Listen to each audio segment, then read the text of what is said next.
औज़ु बिल्लाहि मिनश शैतानिर रजीम बिस्मिल्लाहिर रहमानिर रहीम। ख़वातीन व हज़रात, रिसर्च स्कॉलर्स, असातिज़ा इकराम, ये तमाम लोगों के लिए एक खुशाइन ख़बर है कि आज से हम एक नई सीरीज़ का सिलसिला शुरू करने जा रहे हैं। वह है तहक़ीक़ी मक़ालात का।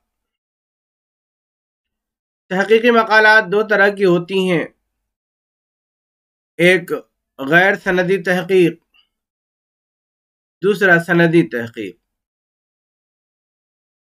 गैर सनदी तहक़ीक़ ऐसी तहक़ीक़ को कहते हैं जिसके करने पर कोई सनद नहीं मिलती। तहक़ीक़ तो वजूद में आ जाती है, किताबी शक्ल में शाया हो जाती है। ऐसी तहक़ीक़ को हम गैर सनदी तहक़ीक़ कहते हैं। सनदी तहक़ीक़ ऐसी तहक़ीक़ को कहते हैं जो सनद हासिल करने के हुसूल के लिए किया जाए। जैसे एमफिल की डिग्री, एमफिल जब हम करते हैं तो हमें किसी एक मौजू पर रिसर्च करना होता है, तहक़ीक़ करना होता है, या हमें उस रिसर्च के हवाले से किसी किताब की तनकीद करनी होती है, कुछ नए गोशों को तलाश करना होता है। इसी तरीके से पीएचडी की जो तहक़ीक़ है, जिसे हम थीसिस कहते हैं, एमफिल और पीएचडी में थोड़ा सा फ़र्क है। एमफिल की तहक़ीक़ को हम डिसर्टेशन कहते हैं, जबकि पीएचडी की थीसिस को, पीएचडी के मकाले को थीसिस कहते हैं। ख़वातीन व हज़रात, बहुत सारे तलबा या रिसर्च स्कॉलर्स इस परेशानी में मुब्तला रहते हैं कि उन्हें मौजू दे दिया गया। अक्सर होता क्या है कि रिसर्च स्कॉलर्स कोई और मौजू लेकर के आता है, किसी और मौजू पर काम करना चाहता है, उसकी दिलचस्पी किसी और मौजू पर होती है, लेकिन जब मौजू के तयन का मसला आता है उस वक्त उसको कोई और मौजू दे दिया जाता है। और कभी कभी तो ऐसा होता है कि उस मौजू से वो वाकिफ भी नहीं होता। उस वक्त उसे दिक्कत आती है, मसाइल आते हैं, परेशानियां आती हैं। सबसे पहले तो वो मवाद को जमा करता है। जमा करने में जो दुश्वारियां हैं वो अलग, किस तरह के मवाद को जमा किया जाए, कौन सा मवाद ऐसा है जो हमारी तहकीक के लिए मुआविन साबित हो सकता है। ये जो मसला है, ये जो परेशानी है, इन्हीं तमाम परेशानियों को मद्देनजर में रखते हुए हमने आज से एक सिलसिला शुरू करने चाहा है। हम चाहते हैं कि एक सिलसिला शुरू करें, एक वेब सीरीज शुरू करें, जिसमें हम किसी एक यूनिवर्सिटी के तहकीकी मकाले के बारे में, उसके अनावीन और उसके ज़ैली अनावीन के बारे में हम गुफ्तगू करेंगे। ये मकाला किस यूनिवर्सिटी में लिखा गया, इस मकाले के निगरानकार कौन थे, इन तमाम चीज़ों पर हम गुफ्तगू करेंगे। इससे एक फ़ायदा ये होगा कि जो रिसर्च स्कॉलर्स हैं, जो इन तमाम मसाइल से जूझ रहे हैं, उनके लिए आसानियां पैदा होंगी। दूसरे, अगर उन्हें हमारे पेश करदा तमाम मकालात में से किसी की ज़रूरत है तो वो मकाले उन्हें हासिल हो जाएंगे। इस तरह से उनके मवाद का भी मसला हल हो जाएगा। दूसरे, उनका जो ये मसला है कि किस तरह से हम अनावीन को तय करें, किस तरह से ज़ैली अनावीन को तय करें, एक अंदाज़ा होगा। इसी मकसद को लेकर के आज से हम एक नई सीरीज शुरू कर रहे हैं। इसमें ज़्यादातर मकाले पाकिस्तानी जामियात के हैं और मैं आपको यकीन दिलाता हूं कि 5,000 से 10,000 के करीब मेरे पास पाकिस्तानी मकाले मौजूद हैं, जिसको हम इस सिलसिले के हवाले से पेश करेंगे। एक दिन एक मकाले का तारुफ होगा, लेकिन हम ख्वाहिश करेंगे कि जो हम कोशिश कर रहे हैं, हम जो ये काम कर रहे हैं, हमें आपसे कुछ और नहीं चाहिए। सिर्फ एक दरख्वास्त है कि इस वीडियो को पूरी देखें।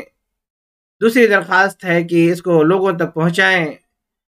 तीसरी दरख्वास्त हमारी यूनिवर्सिटी के ज़िम्मेदारों से है कि वो तलबा तक पहुँचाएँ, ताकि हमारा जो मकसद है, हमारा जो विज़न है, हमारे जो आज़ाइम हैं, उनमें हम पूरे उतर सकें। देखिए, आपकी मोहब्बतें मिलेंगी तो हमारे हौसले बुलंद होंगे, कुछ नई चीज़, कुछ नई सीरीज़ शुरू करने का एक शौक़ पैदा होगा, वरना होगा यही कि हम भी खामोश हो जाएंगे। ये तमाम चीज़ें ऐसे ही रहेंगी, तलबा हमेशा मसाइब में, मुश्किलात में घिरे रहेंगे।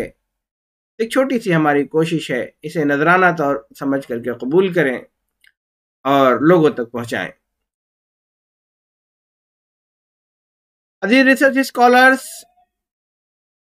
आइए हम चलते हैं एक पाकिस्तानी मकाले की तरफ। हम देखेंगे कि उसका मौजू क्या है, उसके अनावीन क्या है, उसके ज़ेली अनावीन क्या है और किस यूनिवर्सिटी से ये किया गया है। बढ़ते हैं आगे की तरफ। जुड़े रहिए हमारे इस चैनल परवाज़ दक्कन के साथ, ताकि नई नई वीडियो आती रहें। अजीज रिसर्च स्कॉलर्स, आपके सामने एक मकाला खुल गया है जिसका नाम है मिर्ज़ा मोहम्मद सईद हयात और फ़न।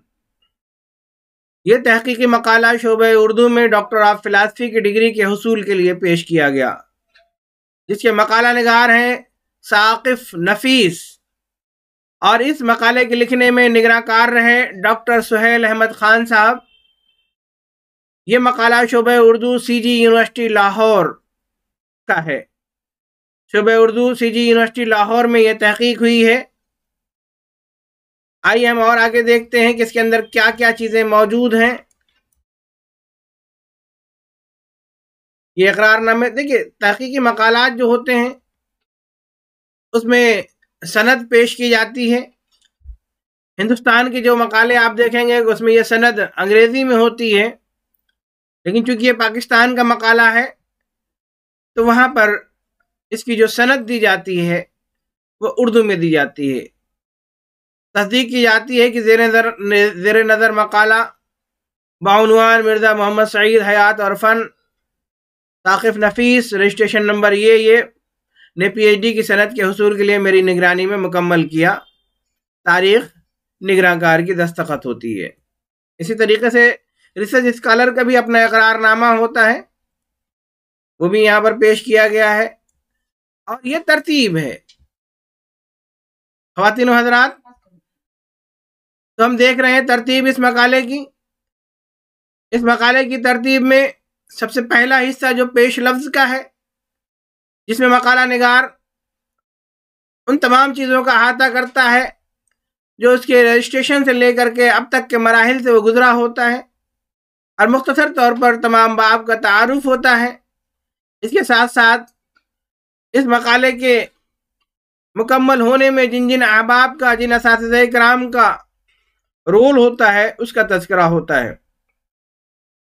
यहाँ पर पहला बाब महज से लहद तक पेश किया गया। इसमें सवाने हयात के तौर पर मुसन्निफ से या जिसके ऊपर तहकीक की जा रही है उसके बारे में थोड़ा सा तफसीली जायज़ा लिया जाता है। बाब दोम, यहाँ पर इल्मी और अदबी सरगर्मियाँ हैं, उनकी क्या क्या सरगर्मियाँ रही हैं वो पेश की जाती हैं। बाब सेम में मिर्ज़ा मोहम्मद सईद बहैसियत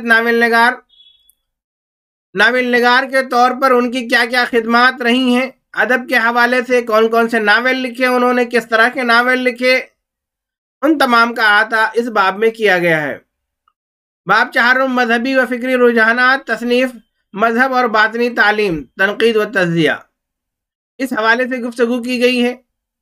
बाब में मिर्ज़ा मोहम्मद सईद बहैसियत मज़मून निगार, क्योंकि एक मुसन्निफ मुख्तलिफ तरह से मुख्तलिफ चीज़ें मुख्तलिफ असनाफ पर तबा आजमाई करता है।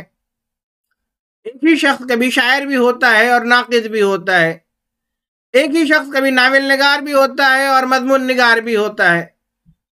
क्योंकि हम जब मिर्ज़ा मोहम्मद सईद के बारे में देख रहे हैं तो हमने पाया कि वो एक नावल निगार के तौर पर भी जाने जाते हैं और मज़मून निगार के तौर पर भी उनकी अपनी एक शनाख्त है। बाब शशुम जो है, इसमें मकाम व मर्तबा यानी जो तलखीस होती है, जो निचोड़ होता है इस मकाले का, वो पेश किया गया है। और अगला हिस्सा है किताबियात का। किताबियात में किन किन किताबों से मदद ली गई है, उन तमाम का अहाता किया जाता है। यह मकाला 265 सफ़हात पर मुश्तमिल है। ये देखिए, यहाँ से शुरू हो रहा है। बहुत ही बेहतरीन किताब जो है, इसमें कंप्यूटर टाइपिंग है। बहुत सारे मकाले आपके सामने आएंगे जो हाथ से लिखे हुए आएंगे। बहरहाल, मैं चाहता हूँ कि इसी तरीके से आप हमारी कोशिशों को सराहते रहें, ताकि हम इस तरह की नई नई चीज़ें, नए नए तहकीकी मकाले, डिसर्टेशन आपकी खिदमत में पेश करते रहें। उर्दू के तमाम रिसर्च स्कॉलर्स, तो आपने देखा कि हमने आज एक मकाले के बारे में आपको वाकिफ कराया। मकाले के मौजू से वाकफियत हुई, मकाला निगार से वाकफियत हुई, उसके निगरानकार से वाकफियत हुई। इसी के साथ साथ किस यूनिवर्सिटी में यह मकाला लिखा गया उससे भी हम वाकिफ हुए, और इसके जो मज़ामीन हैं, इसके जो ज़ैली अनावीन हैं, जो अनावीन हैं, उनसे हम वाकिफ हुए। आखिर में मैं आपसे ये कहना चाहता हूँ कि वाकई में अगर आप इस मौजू पर काम कर रहे हैं, आपको इस मकाले की ज़रूरत है, तो आप हमें ईमेल करें। और ईमेल करने में इस मकाले का जो नंबर मैंने रखा है 5S लिख करके इस मकाले का नाम लिखें और मुझे मेल करें contact@gmail.com। वो मकाले मेल से आपको पहुंच जाएंगे। आप सिर्फ जमा करने के इरादे से मकाले मत मंगाएं।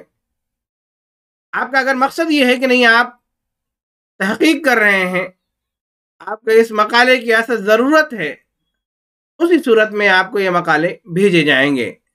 अल्लाह का फजल करम है कि हमने बहुत सारे मकाले जमा कर रखे हैं, और हम हमेशा उर्दू रिसर्च स्कॉलर्स की मदद के लिए आगे आते रहे हैं। अब इस सीरीज़ के हवाले से भी हम आपकी मदद करते रहेंगे। बने रहिए हमारे साथ इस YouTube चैनल परवाज़ दक्कन के साथ, ताकि हम नए नए मकाले, नए नए डिसर्टेशन हम आपकी खिदमत में पेश करते रहें, और आप अपने रिसर्च के मैदान को आसानी के साथ हल करते रहें। शुक्रिया। खुदा हाफिज़।